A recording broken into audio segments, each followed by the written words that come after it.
మల్లన్న సాగర్ రిజర్వాయర్కి సంబంధించి రైతులు నిర్వాసితుల ఆందోళన, ప్రతిపక్షాల దీక్షల నేపథ్యంలో ముఖ్యమంత్రి కేసీఆర్ స్పష్టమైన ప్రకటన రిలీజ్ చేశారు. 2013 భూసేకరణ చట్టం పరిహారమా లేకపోతే తెలంగాణ ప్రభుత్వం ప్రవేశపెట్టిన జీవో నెంబర్ 123 ప్రకారం రైతులు ఏది కోరుకుంటే అది చేయడానికి ప్రభుత్వం సిద్ధంగా ఉంది అని చెప్పారు. మరి ఈ నేపథ్యంలో ఇక దీనికి ఫుల్ స్టాప్ పడే అవకాశం ఉందా?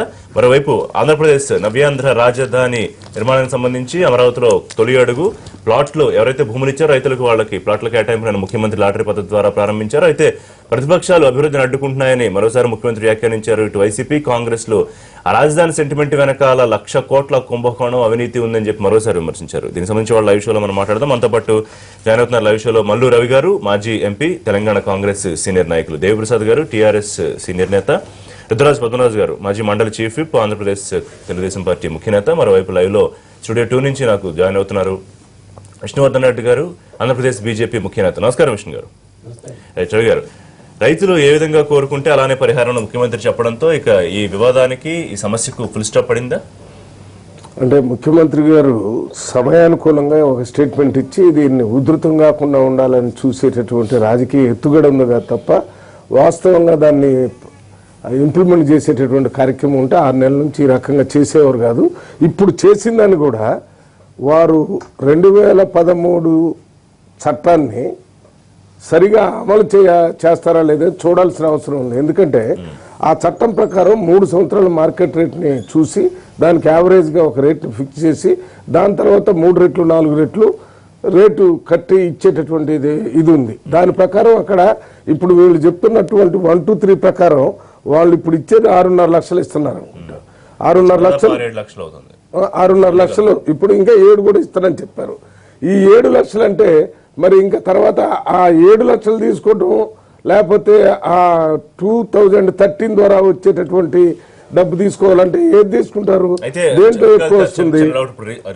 భూసేకరణ చట్టం ప్రకారం అయితే రిజిస్ట్రేషన్ వాల్యూని బట్టి ఉన్నట్టుంది కదా. సపోజ్ అక్కడ 60,000 ఉంటే ఇంటూ 3 టైమ్స్ దాంట్లోనే ఒకసారి ఉంది. 60,000 ఉందని మనం అనుకుంటే కదా, ఇప్పుడు ఉన్నటువంటి మార్కెట్ రేట్ని మదింపు చేసి దాన్ని ఒక కామన్ రేట్గా తీసుకొని దాన్ని రిజిస్ట్రేషన్ రేట్గా ప్రకటించి దాని మీద 3 రెట్లు తీసుకోవాలంటే కనీసం 20-25 లక్షల రూపాయలు వస్తుంటే 25 లక్షలు వచ్చేటప్పుడు మీరు ఏదైనా ఒకటి తీసుకోవచ్చని ముఖ్యమంత్రి గారు చెప్తే వీళ్ళు చెప్పే 7 లక్షలకి 25 లక్షలకి తేడా ఉంటే ప్రతి రైతు దేన్ని తీసుకుంటాడు? నెంబర్ 1 అది. నెంబర్ 2 ఏంటి? రైతు కూలీలు, రైతులకు ఇచ్చేటటువంటి ఈ రేటుతో పాటు రైతు కూలీలకు కూడా కొంత కాంపెన్సేషన్ ఇవ్వాలా. ఎందుకంటే ఈ పొలాల్లో పనిచేసేటటువంటి వాళ్ళు ఇక్కడ నుంచి ఒకేసారి రిప్లేస్ అయితే వాళ్ళకి మరి ఎక్కడ జీవనోపాధి ఉండదు కాబట్టి నెలకి 2,000 కానీ ఒకేసారి 50,000 కానీ ఇచ్చేటటువంటిది ఉంది. కుల వృత్తులు కోల్పోయే వాళ్ళకి కూడా డబ్బులు ఇచ్చేది ఉంది. ఇది కాకుండా మీరంతా రిహాబిలిటేషన్ రీసెటిల్మెంట్ అనేది 1, 2, 3లో కంప్లీట్ గా డిలీట్ చేస్తున్నారు.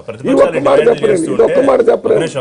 ఈ జీవోని గురించి, ఈ చట్టాన్ని గురించి చెప్పకపోతే అసలు నేను చెప్పేదానికి మీరు అడిగేదానికి సంబంధం లేకుండా ఇప్పుడు ఆయన చెప్పేది దీన్ని అంటున్నారు. ఈ 1, 2, 3 కానీ 214 కానీ ఇంకోటి ఇచ్చారు. దాంట్లో ఏం చెప్పారంటే ఈ రిహాబిలిటేషన్ రీసెటిల్మెంట్ అనేది డిలీట్ చేసిమన్నారు. ఇటువంటిది లేనే లేదు. మరి రిహాబిలిటేషన్ రీసెటిల్మెంట్ అంటే ఊరు పోయిన తర్వాత ఇంకొక ఊరిని ఐడెంటిఫై చేసి ఇళ్ల స్థలాలు ఇచ్చి కట్టించి అక్కడ కావాల ఫెసిలిటీస్, స్కూలు, దానికి కావాల్సినటువంటి దేవాలయాలు అన్ని కట్టించేటటువంటి ప్రయోజనం ఉంది. అది కావాలా ఇది కావాలంటే రైతులు దేన్ని తీసుకుంటారు? ప్రభుత్వంగా ఇరిగేషన్ మంత్రిగా ఏమంటారంటే, ఒక నిమిషం, కాంగ్రెస్ పార్టీ ప్రాజెక్టులు కట్టినప్పుడు పరిహారాలు ఇచ్చినప్పుడు వాళ్ళు ఏం చేశారో ఒకసారి గుర్తు చేసుకోవాలి. ఒక్క నిమిషం మీరు గుర్తుపట్టాలి. మేము చెప్పేది 2013 చట్టం. 2013 చట్టం తర్వాత ఏమైనా చేస్తుంటే మీరు చూడాలి. అది కాకుండా పులిచెంతల దగ్గర 2013 కంటే ముందే ఈ చట్టం లేకపోతే కూడా రీహాబిలిటేషన్ ప్రోగ్రామ్ 14 గ్రామాలకు చేశారు. అక్కడ పోయి అక్కడ చూడండి. ఇప్పుడు 3 గ్రామాల ముంపు జరగాలని చెప్పి ఇప్పుడు దీక్షలు చేశారు. నిన్న మాట్లాడుతూ అప్పుడు 2013 అనేది ఏంటంటే అది ఒక సంవత్సరం పేరు, ఆ జీవో నంబర్ కాదు అది. 2013 అనేది దాని తర్వాత ల్యాండ్ తీసుకొని కాంగ్రెస్ పార్టీ అక్కడ చేయలేదు, ఏ ప్రభుత్వం చేయలేదు. అందువల్ల ఇప్పుడు చేయాల్సిన పరిస్థితి తెలంగాణ రాష్ట్రం వచ్చింది ఇప్పుడే.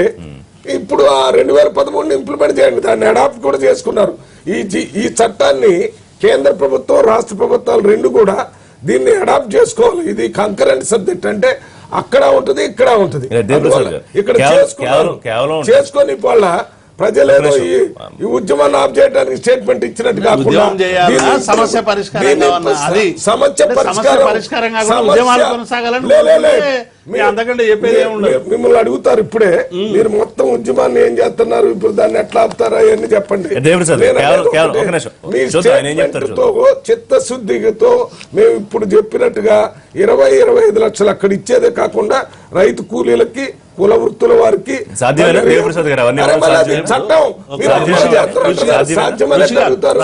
ఇప్పుడు ఇలా ప్రతిపక్షాలన్నీ కూడా అంటే ఒకటి సాధ్యమని మీరు అడిగితే ముఖ్యమంత్రి గారే సాధ్యం అంటుంటే అదే అడుగుతున్నారు. చెప్పిన లెక్క అంతా సాధ్యమేనా? ఎందుకంటే డిమాండ్లు ఏమున్నాయంటే పునరావాసం ఒకటి, పరిహారం ఒకటి, మార్కెట్ రేటు దళితులకు 4 ఇంతలు, మిగతా వాళ్ళకి 3 ఇంతలు చెల్లించాలి.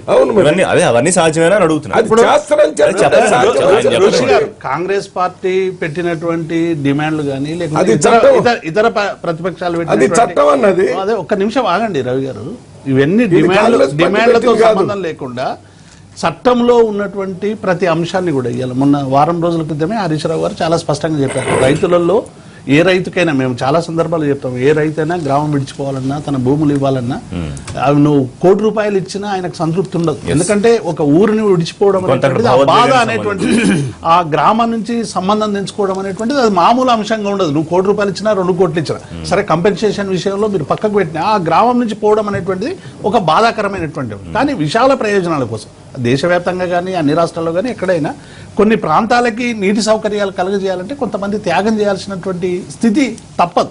కాబట్టి అందులో భాగంగా ఇవాళ మల్లార్జున సాగర్కి సంబంధించి కూడా హరీష్ రావు గారు చాలా స్పష్టంగా చెప్పారు. మేము 2013 భూసేకరణ చట్టం కంటే కూడా కొంత మెరుగైనటువంటి వాటిగా ఇది ఉంటుందని చెప్పి జీవో 123 తీసుకొచ్చి రైతులకు న్యాయం చేయాలనేటువంటి పద్ధతిలో రైతులకు సంబంధించినటువంటి మనోభావాలతో ఇలా 14 గ్రామాలు మునిగిపోతే ఇప్పుడు మెరుగ్గా ఉంటుందని మీరు వాళ్ళకి చెప్తే ఏదైనా భావం మీరు మెరుగ్గా లేదంటారు కదా, అందుకే 123 ప్రకారం ఇప్పుడు మల్లన్న సాగర్ గ్రామాలు పోయినాయి అనుకోండి, ఆ గ్రామాలకు రీసెటిల్మెంట్ రీహాబిలిటేషన్ ఇస్తే మెరుగా, ఇవ్వకపోతే మెరుగా. రైతులు ఆల్రెడీ నేను చర్చ ప్రారంభమైందని పత్రికలో వచ్చింది. ముఖ్యమంత్రి చెప్పిన తర్వాత దీని ప్రకారం తీసుకుంటే బెటరా, దాని ప్రకారం తీసుకుంటే మెరుగు అని చెప్పేటప్పుడు మీరు దీనికి ఆన్సర్ చెప్పండి. రవి గారు చట్టం మీరు చదువుకున్న 123 జీవోలో ఏముందో మనం అందరికీ తెలుసు, నాకు తెలుసు, అందరం చదువుకున్నాం. 123లో చదువుకున్నాం, 2013 చట్టం చదువుకున్నాం. ఇప్పుడు 2000 జీవో అది చట్టం నెంబర్ కాదు, సరే నెంబర్ సంవత్సరం కాదు. 2013 అనేది చట్టం. 214 మీ జీవో ఇంకోటి తెచ్చారు, దాంట్లో రీహాబిలిటేషన్ రీసెటిల్మెంట్ కంప్లీట్ తీసేస్తారు. మీరు డిలీట్ చేయడం కాదు, మీరు అసలు ఇప్పుడు సైట్ ఇప్పుడు సరే మళ్ళీ రవి గారు చట్టం ఇస్తారు ఎవరని మీరు ఎందుకు అడుగుతారంటారు? ఇప్పుడు రవి గారు చెప్పిన లెక్క లేకపోతే చట్టం ప్రకారం అనుకుంటున్నట్టు దాదాపు 30 లక్షల లెక్క వస్తుంది. అది సాధ్యం అవుతుందా? మళ్ళీ అదే క్వశ్చన్. ఇప్పుడు 30 లక్షలు వస్తుందా, 20 లక్షలు వస్తుందా? గవర్నమెంట్ అంతా కలిపి 7 లక్షలు 8 లక్షలు మించట్లేదు గవర్నమెంట్. అది ఋషి గారు మీరు నేను డిసైడ్ చేసేది కాదు. చట్టంలో ఉన్నటువంటి ఏ యాంగిల్ అయితే ఉందో, ఇప్పుడు రిజిస్ట్రేషన్ స్టాంప్ యాక్ట్ ప్రకారం రిజిస్ట్రేషన్ లో ఉన్నటువంటి వాల్యూ ప్రకారం దానికి ఎన్ని వాల్యూస్ కట్టానో ఆ వాల్యూస్ కడతారు. చాలా చట్టంలో క్లియర్ గా ఉంది. మీరు నేను నిర్ణయించేది కాదు. జిల్లా కలెక్టర్ రోజుల్లో డిమాండ్లు పరిష్కరించకపోతే సీఎం కేసీఆర్ ఫామ్ హౌస్ ముట్టడిస్తారు. దీక్ష కూర్చుని రేవంత్ రెడ్డి వాళ్ళకి మద్దతు కూర్చుని రేవంత్ రెడ్డి సవాల్ విసిరారు. ఆయన చాలా సవాళ్ళు విసిరారు. ఆ సవాల్కు పెద్ద సమస్య కాదు. మేము అక్కడ ఉన్నటువంటి గ్రామంలో ఉన్నటువంటి రైతులందరికీ కూడా న్యాయం జరిగే విధంగా ముందుకు పోవాలనేది మేము నిర్ణయించుకుంటా ఉన్నాం. కాబట్టి నిన్న రైతుల్లో ఉండేటువంటి ఒక మనోభావన ఏంటంటే దీనికంటే కూడా అది మెరుగైనటువంటి కంపెన్సేషన్ ఉంటుందనేటువంటి ఒక భావన వచ్చినటువంటి సందర్భంలో ముఖ్యమంత్రి గారు నిన్న రివ్యూ చేసి మీరు ఆప్షన్స్ మీరు ఏది ఎంచుకుంటే అది ఇవ్వడానికి ప్రభుత్వం సిద్ధంగా ఉంది. మా లక్ష్యం ప్రాజెక్ట్ నిర్మాణం కావాలి, రైతులకు నీళ్లు ఇవ్వాలి. రైతులకు ఎవరు కూడా పొలిటికల్ స్ట్రాటజీ దేశంలో నేపథ్యంలో పొలిటికల్ స్ట్రాటజీ ఇప్పుడు డెఫినెట్ గా ఋషి గారు ప్రజలకు సంబంధించి ముఖ్యమంత్రి గారు నియోజకవర్గం హరీష్ రావు గారు చాలా స్పష్టంగా చెప్పినారు. ఈ ఇష్యూను ఇప్పుడు రాష్ట్రంలో ఏ ఇష్యూ లేనట్టు ఆ ఇష్యూ మీద బ్రహ్మాండమైనటువంటి రోజు అదే పనిగా ప్రతిపక్ష ప్రతిపక్షాలు కావాలని డిమాండ్ వీటి మీద కూడా చేశారు, ఛార్జీల మీద కూడా చేశారు. ఛార్జీల మీద కూడా చేస్తున్నాను. నేను ఏమంటున్నానంటే ఇవాళ ప్రతిపక్షాల కంటే కూడా అక్కడ మా ప్రజల మనోభావాలు ముఖ్యం. డెఫినెట్ గా ప్రజలకు సంబంధించినటువంటి అంశాలను తీర్చడానికి ముఖ్యమంత్రి గారు నిన్న తీసుకున్నటువంటి నిర్ణయం వల్ల ఇవాళ మాకు మా పని అయిపోయింది, అక్కడ మేము రేపేళ్ళుండి కార్యక్రమాలు పెట్టుకునేటోళ్ళం, మా కార్యక్రమాలన్నీ కూడా లేకుండా చేసిన అక్కస్తో మాట్లాడేటువంటి సమస్యలు తప్ప ఇందులో ప్రజలు వాళ్ళ రైతుల సమస్యలు పరిష్కారమైనాయి. రవి గారు పరిపక్వత గల రాజకీయ నాయకుడిగా చెప్పాల్సింది ఏంటంటే ముఖ్యమంత్రి గారు మేము అడిగిన దాన్ని ఒప్పుకున్నందుకు కృతజ్ఞతలు చెప్తున్నామని అది స్టార్ట్ చేయాలి. ప్రభుత్వాలకి చిత్తశుద్ధి లేదనేది మీరు ఇది ఒక ఎత్తుగడగా మాట్లాడి మళ్ళీ దీనికి రెట్టింపు ఉద్యమం జరిగింది చూడండి కొద్ది రోజుల్లో. ఎందుకంటే మీరు రెట్టింపు ఉద్యమాలు కావాలన్నా ఇంకా 3 రెట్ల ఉద్యమాలు కావాలన్నా పరిస్థితులకు అనుగుణంగా జరుగుతాయి తప్ప మీ మనోభావాలకు అనుగుణంగా జరగవు. ఎందుకు ముఖ్యమంత్రి గారు హడావుడిగా మీటింగ్ చెప్పాడో హడావిడిగా ఎందుకు రోజు రివ్యూ చేస్తూనే ఉన్నాము ఉద్యమం ఇప్పుడు దాకా ఎందుకు చేయాల్సి వచ్చింది? రైతులు చేసినా మళ్ళీ ప్రతిపక్షాలు చేసినా అంటే ఏది బెటర్, భూసేకరణ చట్టమా జీవో నెంబర్ 123? రైతులు కూడా చర్చించుకుంటున్నారు. ఫస్ట్ ఆఫ్ ఆల్ తెలంగాణ రాష్ట్ర ముఖ్యమంత్రిగా ఉన్నటువంటి చంద్రశేఖరరావు గారు ఎట్టకేలకు మరి అక్కడ ఉన్నటువంటి రైతాంగం యొక్క ఆవేశాన్ని కానీ లేకపోతే వారికి ఉన్నటువంటి ఆవేదన కానీ అర్థం చేసుకుని ఆ రెండు ఇష్యూస్లో అంటే ల్యాండ్ ఎక్విజిషన్ 2013 కానీ లేకపోతే వారు జీవో ఇచ్చినటువంటి 2015 జూలైలో ఇచ్చినటువంటి జీవో 123 కానీ దీంట్లో ఏది మెరుగైందైతే అది మేము ఇవ్వడానికి సిద్ధంగా ఉన్నాను దిగి వచ్చినందుకు. అది కాకుండా టీడీపీ రేవంత్ రెడ్డి గారు ఇప్పటికే 48 గంటలు అక్కడ దీక్ష పూరిన తర్వాత ప్రారంభించిన తర్వాత అక్కడ ఉన్నటువంటి స్పందన చూసిన తర్వాత ఆ రైతాంగంలో ఉన్నటువంటి ఆగ్రహావేశాలు చూసిన తరువాత ఆయనలో ఒక కదలిక రావటం అభినందనీయం. ఇక ఈ రెండు చట్టాల్లో ఒకటి చట్టం అయితే ఒకటేమో జీవోగా ఉన్నటువంటి దాంట్లో ఏది మెరుగైనది అనేటువంటి విషయాలు మనం ఒకసారి ఆలోచన చేసినట్లయితే మరి టీఆర్ఎస్ ప్రభుత్వం మరి ఆ చట్ట ప్రకారంగా కాకుండా 123 ప్రకారం అయితే 5,80,085,000 రూపాయలు ఇస్తామని చెప్పడం జరిగింది. దానిలో హౌస్ అనేటువంటిది స్పెసిఫిక్ గా మెన్షన్ చేయలేదు. దాంట్లో రిలీఫ్ అండ్ రిహాబిలిటేషన్ తర్వాత వచ్చింది. అంటే నేను ఐఎమ్ టాకింగ్ అబౌట్ 123. సో ఈ విషయాలన్నీ కొన్ని చట్టంలో ఒకసారి రవి గారు please let me complete it.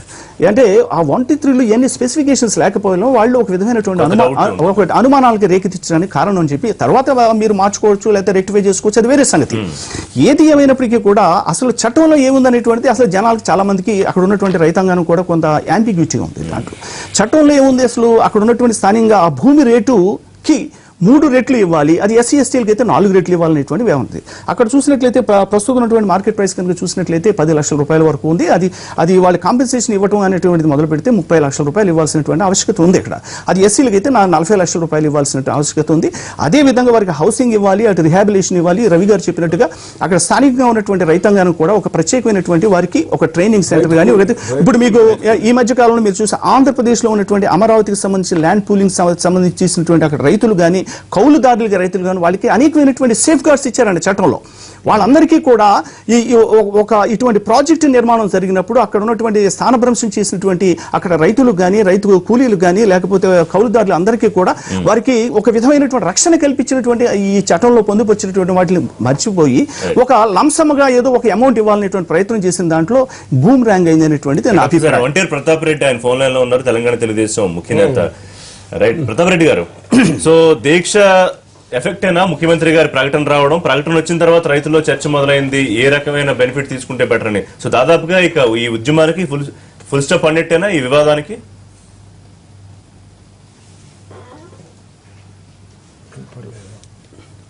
Pratap Reddy గారు, అక్కడ ఉన్నటువంటి మిత్రులందరికీ నమస్కారం అండి. నమస్కారం ప్రతాప్ రెడ్డి గారు. నమస్కారం. నమస్తే అండి. హలో వినబడుతుందండి? మాట్లాడండి ప్రతాప్ రెడ్డి గారు, వినిపిస్తోంది. నేను ఇప్పుడు ఉద్యమానికి పులి స్టాప్ కాదండి. ముఖ్యమంత్రి గారు నిన్న మొన్నటి దాకా ప్రతిపక్షం లేదు, మేమే ఈ తెలంగాణకి హీరోలం అని చెప్పి మాట్లాడిండ్రు. ఇవాళ ప్రతిపక్షాలు అడ్డుకున్నాయని మాట్లాడుతున్నారు. అంటే మార్కెట్ వాల్యూ అంటే నిన్న కాక మొన్న నవ తెలంగాణ పత్రికలో ఫ్రంట్ పేజీలో 5,20,000 రూపాయలకు కొన్నట్లు రిజిస్ట్రేషన్ డాక్యుమెంట్ ఉంది ఆ ఊర్లో. అది ఎప్పుడు 2012లో. దాని ప్రకారం బేస్ చేసుకుంటే దాదాపు 25 lakhs రూపీస్ పర్ ఎకర్ ఇవ్వాలి. దానికి కట్టుబడి ఉన్నారా? మరి రిజిస్ట్రేషన్ అంటే మార్కెట్ వాల్యుయేషన్ అంటే ఏంటి? అంటే మార్కెట్ వాల్యుయేషన్ అంటే చూడండి, టమాటా జనవరిలో టమాటా కొంటే 1 రూపాయి దొరికింది, ఇవాళ 50 రూపాయలు పెడితే మార్కెట్ లో టమాటా లేదు. అంటే మార్కెట్ ఏ రేటు ఉంటే ఆ రేటు ఉంటుంది. ఇవాళ మార్కెట్ స్టిల్ ఆ ఊర్లో మార్కెట్ ఏ రేటు ఉందని ఎట్లా నిర్ణయిస్తారు వాళ్ళు? ఏ బేస్ లో నిర్ణయిస్తారు? జీవోలో అవన్నీ క్లియర్ గా ఉంటాయి కదా ప్రతాప్ రెడ్డి గారు, ఉన్నాయి జీవోలో అవన్నీ క్లియర్ గా ఉంటాయి కదా. ఊర్లో ఉందండి, దానికి ఒక కమిటీ వేసి ఆ కమిటీలో మార్కెట్ కి ఏం రేట్ ఉంది ఫస్ట్ థింగ్ అది 2013 ప్రకారం చేయాలి. 2013 చట్టం ప్రకారం చేయాలంటే అక్కడ ఉన్నటువంటి రైతుల్ని, ఆ గ్రామాలలో ఉండే రైతుల్ని మొత్తం టోటల్ కూర్చుండబెట్టి 80% పీపుల్స్ ఒప్పుకున్న తర్వాతనే 2013 చట్టంలో అడుగుపెట్టాలి. అది కాకుండా ముఖ్యమంత్రి గారు ఇష్టం వచ్చినట్లు ఇవాళ చూడండి 50 TMCల ప్రాజెక్ట్ అక్కడ అవసరం లేదు, కావాలని చెప్పేసి 12 గ్రామాలు ముంచేస్తున్నారు. ఆ ప్రాజెక్టు జొరలు హరీష్ రావు గారు మామ భూమి ఉన్నాడు. హరీష్ రావు గారి రిలేషన్స్ మొత్తం దాదాపు 1000 ఎకరాల భూములు ప్రాజెక్టు చుట్టూ కొనేసింది. ఇలా వాళ్ళ కోసం ఇలా ప్రాజెక్టు కట్టినట్టుగా తయారైపోతే ఎట్లా అండి? ప్రతాప్ రెడ్డి గారు, తర్వాత దీక్షకు సంబంధించి అంటే ముఖ్యమంత్రి ప్రకటన తర్వాత ఎలా ఉంది అంటే రైతుల్లో కొంత ఆలోచన వచ్చిందా? ఆ ఉధృతి ఏమైనా తగ్గిందా? అంటే కొంత ఆలోచిస్తోంది ప్రభుత్వం, ఒక మెట్టు దిగిందని తర్వాత గవర్నమెంట్ కి ఇలా మేము ప్రతిపక్షం ఉంది, రైతుల వ్యతిరేక విధానాన్ని ఎండగట్టే విధానాన్ని మేము చూపించినాం. ఇలా రైతులందరూ కూడా ముక్త కన్ను సంతోషంగా ఉన్నారు. మాకు ఇప్పటి వరకు ఎవరు వచ్చినటువంటి వాళ్ళు లేరు, మీరు వచ్చి ఈ ప్రభుత్వానికి కళ్ళు తెరిపించారని చెప్పి గట్టిగా మాట్లాడుతున్నారు. ఇలా దాదాపు 12-14 గ్రామాలు ఉన్నటువంటి రైతులందరూ కూడా ఇలా ఏదో మాకు న్యాయం జరుగుతున్నటువంటి సంతోషం వాళ్ళ ముఖాల్లో కనిపిస్తుంది. ముఖ్యంగా మేమేమంటామంటే వాళ్ళు ఏమంటారు, ఇలా టీఆర్ఎస్ వాళ్ళు 5,80,000 మంచి ప్యాకేజ్ ఇస్తున్నాం, ప్రపంచంలో ఎక్కడ లేని ప్యాకేజ్ ఇస్తున్నామని మాట్లాడుతున్నారు. మొన్న ఏం చేశారు, టీఆర్ఎస్ పార్టీకి సంబంధించినటువంటి నాయకులు పింక్ కన్వా చేసిండ్రు, గ్రీన్ కన్వా చేసిండ్రు, రైతులమని చెప్పిండ్రు, రోడ్లు ఎక్కిండ్రు, రిప్రజెంటేషన్ చేసిండ్రు. దాదాపు 40,000 గ్రామాలు 4 గ్రామాల మీద దాడి చేస్తామని చెప్పి హరీష్ రావు గారు మాట్లాడారు. ఆ రోజు మేము హరీష్ రావు గారిని వ్యతిరేకించినాం. అది ప్రజాస్వామ్యంలో మాట్లాడాల్సినటువంటి మాటలు కాదు. తెలంగాణ రాష్ట్రం వచ్చింది, 4 గ్రామాలలో ఉండే వాళ్ళు కూడా తెలంగాణ బిడ్డలే, తెలంగాణ కోసం త్యాగాలు చేసిన వాళ్ళే. దాన్ని పట్టించుకోకుండా 40,000 గ్రామాలతోని 4,000 గ్రామాలతోని మేము దాడి చేపిస్తామని మాట్లాడడం ఎంతవరకు సమంజసమండి హరీష్ రావు గారిది? చూద్దాం రైతులు ఏ నిర్ణయం తీసుకుంటారు చూద్దాం. థ్యాంక్ యూ ప్రతాప్ రెడ్డి గారు. విష్ణు గారు, మీరు ఏమైనా రెస్పాండ్ అవుతారు దీని మీద, ఈ ఇష్యూ మీద? ఒకటి, మన రిషి గారు ముందుగా ఈ సరిగ్గా 41 సంవత్సరాల కిందట ఈ దేశంలో ఎమర్జెన్సీ అనేటువంటి ఒక చీకటి రోజు వచ్చింది. దురదృష్టం ఈ రకమైనటువంటి ఎమర్జెన్సీలు ఈ దేశంలో రావద్దని ప్రజాస్వామ్యవాదులుగా మనందరం కూడా కోరుకోవాలి. కాబట్టి ఈ ఎమర్జెన్సీ విధించినటువంటి 41 సంవత్సరాల తర్వాత భావితరాలంతా కూడా దీన్ని ఇంకొక సందర్భంలో ఈ ఎమర్జెన్సీ దేశంలో రావద్దని కోరుకుంటూ ఈ మల్లన్న సాగర్ సంబంధించినటువంటి విషయాలు అనేక విషయాలు మనం మాట్లాడాం. ఒకటి మేజర్గా ఏంటంటే 5,434 కుటుంబాలు దీనివల్ల నిర్వాసితులు అవుతున్నారు. దాంతోపాటు 9,800 కోట్ల రూపాయలు ఈ ప్రాజెక్ట్ ఖర్చు పెడుతున్నారు. 12 లక్షల ఎకరాలు. నేనైతే మనస్ఫూర్తిగా ఈ ప్రాజెక్టును స్వాగతిస్తున్నా, తెలంగాణ ప్రభుత్వాన్ని అభినందిస్తున్నా. అయితే ఈ సందర్భంలో ఒక కీలకమైనటువంటిది ప్రశ్న, మీరు 9,800 కోట్ల రూపాయలు పెట్టి ప్రాజెక్టు నిర్మాణం చేస్తున్న సందర్భంలో 20,079 ఎకరాలు, 2,079 ఎకరాలకు సంబంధించినటువంటిది మేజర్గా ఒక ప్రాబ్లం అవుతుంది అక్కడ. దీంట్లో ఒకటి ఏంటంటే ప్రాజెక్టులు కట్టాలా, ప్రాజెక్టులు కట్టిన తర్వాత ఎవరెవరు నష్టపోతారో అంతా బాగుంది. మనము 9,800 కోట్ల రూపాయలు కాంట్రాక్ట్ ఇచ్చేటువంటి కంపెనీకి అవసరమైతే 10% మనం ఎక్స్ట్రాలు ఇచ్చి, లేకపోతే వాళ్ళకి బోనస్లు ఇచ్చి, లేదా ఎక్సెస్ టెండర్లు ఇచ్చేటువంటి మనము ఈరోజు నిజంగా 1000 సంవత్సరాలు 100 సంవత్సరాలు ఆ భూ నిర్విశ్వాసితులు ఎవరైతే నష్టపోతారో వాళ్ళ మీద కొన్ని వేల కుటుంబాలు ఆధారపడి బాగుపడతాయి. ఈ సందర్భంలో నష్టపోయిన కుటుంబాల విషయంలో ఏ సందర్భంలో వచ్చినా భూ నిర్వాసితుడు అవుతున్నాడు తప్ప 2003లో 13లో తీసుకొచ్చినటువంటి భూ నిర్వాసిత చట్టం కానివ్వండి, లేకపోతే కొత్తగా తీసుకొచ్చిన చట్టాలు కానివ్వండి, లేదా రాష్ట్ర ప్రభుత్వం తీసుకొచ్చిన చట్టాలు కానివ్వండి. కాబట్టి టీఆర్ఎస్ ప్రభుత్వానికి నేను ఒక నిర్మాణాత్మకమైన సూచన చేసేది ఏంటంటే ఒక విషయాన్ని నేను గుర్తు చేస్తున్నా. ప్రాజెక్టులకు ఎవరు వ్యతిరేకం కాదు, కాంగ్రెస్ వ్యతిరేకం కాదు, బీజేపీ వ్యతిరేకం కాదు, తెలుగుదేశం వ్యతిరేకం కాదు, నేను అనుకుంటున్నా రేవంత్ రెడ్డి కూడా వ్యతిరేకం కాదు. ఒకటి రేవంత్ రెడ్డి గారు మాట్లాడుతుంది ఏంటంటే 123 ఏదైతే జీవో తెలంగాణ ప్రభుత్వం తీసుకొచ్చిందో దీనికి సంబంధించినటువంటి చర్చిద్దామని చెప్పారు. నిన్న మన బూర నరసయ్య గౌడ్ గారు పార్లమెంట్ సభ్యుడు చెప్పాడు, ఎవరైతే ఈ మల్లన్న సాగర్ ప్రాజెక్టు వ్యతిరేకిస్తారో వాళ్ళంతా కూడా ఆంధ్రాకు సంబంధించినటువంటి వాళ్ళని మాట్లాడుతున్నారు, లేదా ఆంధ్ర తొత్తులని మాట్లాడుతున్నారు. నేను ఒకటి టీఆర్ఎస్ పార్టీ గుర్తు చేసేది ఏంటంటే 2 సంవత్సరాలు అయింది, మీరే టీవీలో కలర్ అడ్వర్టైజ్మెంట్లు ఇస్తున్నారు బంగారు తెలంగాణ అని చెప్పి, అందరూ ప్రజలంతా ఆనందపడుతున్నట్లు మీరు టీవీలో ప్రకటనలు ఇస్తున్నారు. సంతోషం.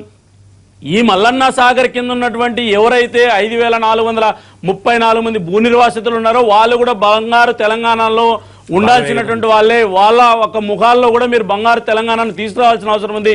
కాబట్టి టిఆర్ఎస్ పార్టీ చేయాల్సినటువంటిది ఏంటంటే దీన్ని ఏదో రాజకీయ విమర్శల కారణంగా లేదా ప్రతిపక్షాల మీద నెట్టేసి లేదా రేవంత్ రెడ్డి గారినో లేకపోతే అక్కడ ఉన్నటువంటి ఇంకా బీజేపీలనో లేకపోతే తెలుగుదేశంలనో లేకపోతే మాట్లాడుతున్నటువంటి మల్లి రవి గారినో మీరు అందరూ కూడా తెలంగాణకు వ్యతిరేకులు అనేటువంటి ముద్ర కొద్ది రోజులు వేయగలుగుతారు తప్ప దయచేసి ఇప్పుడైనా ఆలోచించాల్సింది ఏంటంటే వాళ్ళు 25 లక్షల రూపాయలు అడుగుతున్నారు లేదా 30 లక్షలు అడిగినాయండి. మీరు 9,800 కోట్ల రూపాయలు ఖర్చు పెట్టేటువంటి ప్రాజెక్టులో భూ నిర్వాసితులను ఆదుకోవాల్సినటువంటి బాధ్యత టీఆర్ఎస్ ప్రభుత్వం మీద ఉందా లేదా?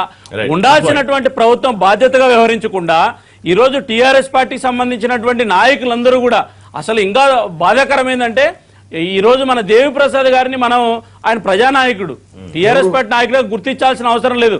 వారు ఎందుకంటే అనేక తెలంగాణ ఉద్యమంలో కావచ్చు లేకపోతే తెలంగాణలో ఉన్నటువంటి గ్రామీణ సమస్య తెలిసినటువంటి వ్యక్తి వారు కూడా రాజకీయ కోణంలో మాట్లాడి ప్రతిపక్షాల మీద విమర్శ చేసి ప్రభుత్వం మంచి చేస్తుందంటే తెలంగాణని ఇంకెవరు కూడా బాగుపరచలేదు. కాబట్టి ప్రజాస్వామ్యంలో టీఆర్ఎస్ పార్టీ తప్పు చేస్తుంది. టీఆర్ఎస్ గా ముఖ్యమంత్రి గారు తప్పు చేస్తున్నారు. హరీష్ రావు గారి వ్యాఖ్యలు ఎన్నిక తీసుకోవాలా? తెలంగాణ గురించి తెలంగాణ ప్రజల బాధల గురించి మాట్లాడాలందరినీ కూడా ఆంధ్ర మీద ముద్ర కాలం గడుపుకోవడం అనేటువంటి కరెక్ట్ కాదు.